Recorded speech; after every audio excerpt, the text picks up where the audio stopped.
বাংলা নববর্ষ বাঙালি জাতির জন্য একটি ঐতিহ্যভিত্তিক সাংস্কৃতিক উৎসব।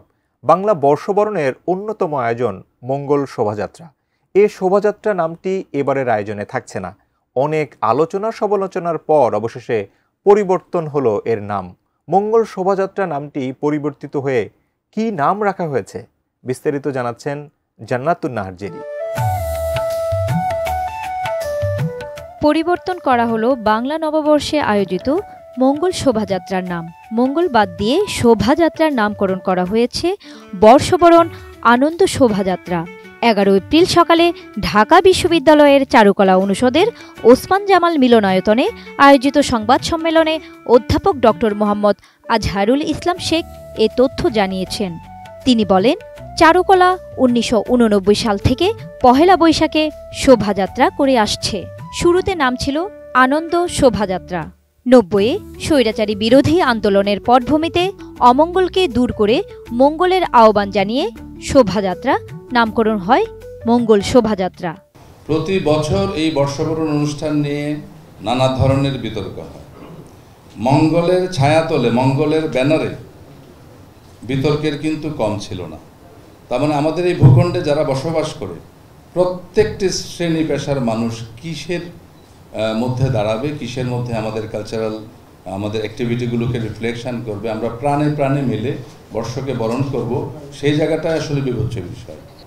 একটা ফেসিবাদী শাসন ব্যবস্থার এই মঙ্গল শব্দটাকে এমনভাবে মানে চর্চায় নিয়ে এসেছে, এটা যথেষ্ট রকম কিন্তু ব্যাড ফিলিংস কাজ করছে সোসাইটির বিভিন্ন ধরনের মানুষের।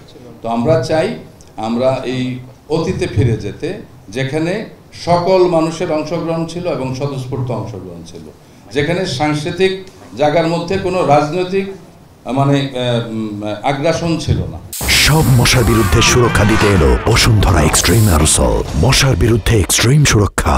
এই সংবাদ সম্মেলনে উপস্থিত ছিলেন ঢাকা বিশ্ববিদ্যালয়ের উপাচার্য অধ্যাপক নিয়াজ আহমদ খান, বাংলা নববর্ষ 1432 উদযাপনের কেন্দ্রীয় সমন্বয় কমিটির আহ্বায়ক ও প্রো উপাচার্য অধ্যাপক ডক্টর সাইমা হক বিদিশা, প্রো উপাচার্য অধ্যাপক ডক্টর মামুন আহমেদ, কোষাধ্যক্ষ অধ্যাপক এম জাহাঙ্গীর আলম চৌধুরী, বাংলা নববর্ষ 1432 উদযাপনের কেন্দ্রীয় সমন্বয় কমিটির সদস্য সচিব ও চারুকলা অনুষদের ডিন অধ্যাপক ডক্টর মোহাম্মদ আজহারুল ইসলাম শেখ, শোভাযাত্রার উপকমিটির সদস্য সচিব অধ্যাপক এএম কাউসার হাসান, প্রক্টর সাইফুদ্দিন আহমদ এবং কেন্দ্রীয় সমন্বয় কমিটি ও উপকমিটিসমূহের সদস্যরা।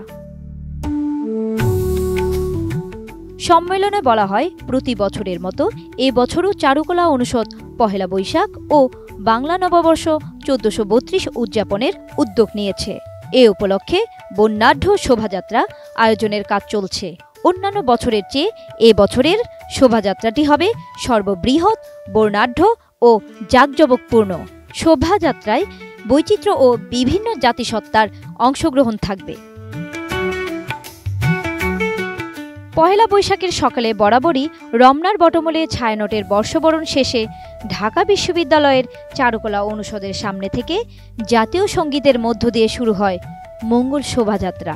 নববর্ষ উদযাপনে তার আগে থেকেই শাহবাগ এলাকা রূপ নেয় জনারণ্যে। এবারের শোভাযাত্রার প্রতিপাদ্য ঠিক করা হয়েছে নববর্ষের ঐকতান, ফ্যাসিবাদের অবসান। এই প্রতিপাদ্য ধারণ করে শোভাযাত্রায় তুলে ধরা হবে আবহমান বাংলার সাংস্কৃতিক ঐতিহ্য। গত বছর জুলাই অগাস্টের অভ্যুত্থানের মধ্য দিয়ে ফ্যাসিবাদকে বিদায় জানানো হয়েছে। সেই ফ্যাসিবাদের উত্থান যেন এই দেশে আর না হয়, সে প্রত্যাশাও ছড়িয়ে দেওয়া হবে বলে আয়োজন সংশ্লিষ্টদের ভাষ্য।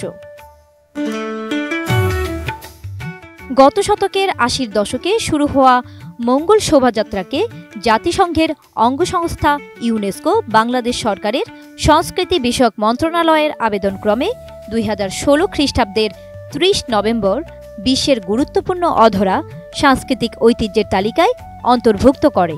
শোভাযাত্রায় প্রতি বছর বিভিন্ন ধরনের প্রতীকী শিল্পকর্ম বহন করা হয়।